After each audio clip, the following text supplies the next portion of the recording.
चुनाव के बाद हो गया खेला। नतीजे से पहले कई बड़े चेहरों के हालात खराब, कई पार्टियों के खाते भी नहीं खुल रहे। चुनाव से पहले मचा रहे थे उधम, चुनाव के बाद हो गए गायब। आज हम आपको ऐसे लोगों के बारे में, ऐसे नेताओं के बारे में बताने जा रहे हैं जो चुनाव से पहले खूब प्रचार कर रहे थे, सीट के बंटवारे के समय हल्ला मचा रहे थे, उधम मचा रहे थे, लेकिन चुनाव के बाद उनका पत्ता कटता हुआ दिख रहा है। जनता ने उन्हें एक तरह से गायब कर दिया है। नमस्कार, हेडलाइंस बिहार देख रहे हैं आप और मैं हूं आपके साथ मयंक पांडे। देखिए, आज हम बात करने वाले हैं ऐसे नेताओं के बारे में या फिर ऐसे पार्टियों के बारे में जिन्होंने चुनाव से पहले खूब नौटंकी की। जब अपने अपने गठबंधन में सीट बंटवारे की बात हुई तो फिर इनके सीट बंटवारे काफी लंबे समय तक खिंचे। कारण कि इनको मनपसंद सीट न मिलना, कारण कि इनको अपनी इच्छित सीट न मिलना। ऐसे नेताओं में चिराग पासवान का नाम आता है, महागठबंधन के deputy CM candidate Mukesh Sahani का नाम आता है, रालोमो के उपेंद्र कुशवाहा का नाम आता है। इन्होंने चुनाव से पहले खूब उधम मचाया था। अपने अपने गठबंधन में इनको लेकर के काफी खींचातान हुई।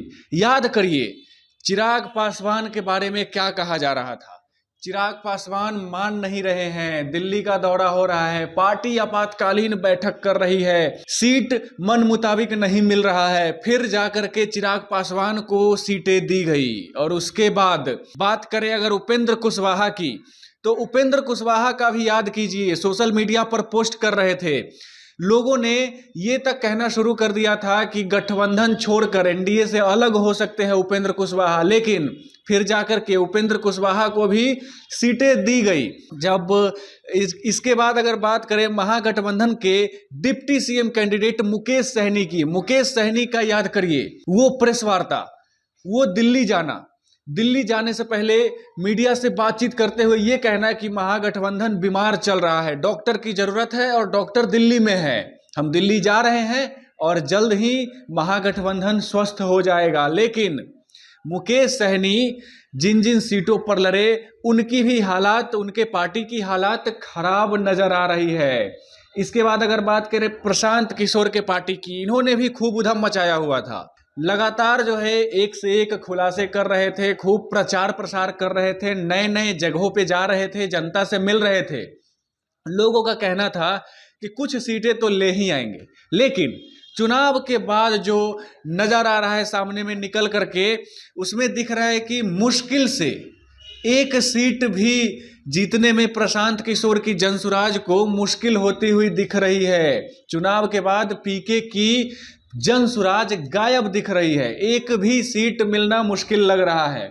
अगर बात करें चिराग पासवान की, तो चिराग पासवान ने जिस तरह से सीटों के लिए जो है गठबंधन में खींचातान की, उसके बाद भी जो चुनाव के बाद चिराग पासवान का दिख रहा है केवल 5 से 6 सीटें ऐसी लग रही है जहां पर चिराग पासवान बढ़त में हैं। एग्जिट पोल में चिराग पासवान को काफी नुकसान होता हुआ दिख रहा है।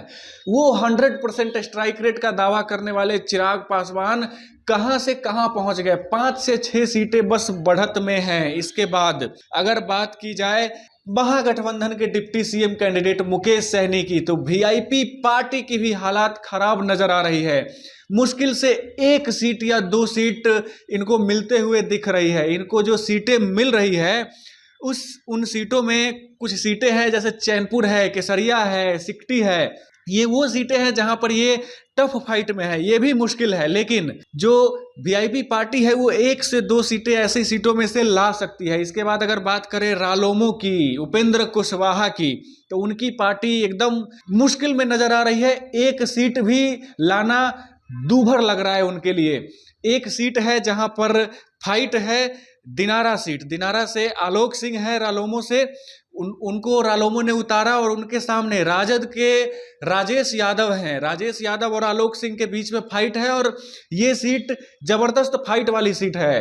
अगर ये सीट जीतने में कामयाब हो जाते हैं तो कहा जाएगा कि रालोमो 1 सीट जीत चुकी है, बाकी कहीं रालोमो दिख ही नहीं रही है, उपेंद्र कुशवाहा दिख ही नहीं रहे हैं।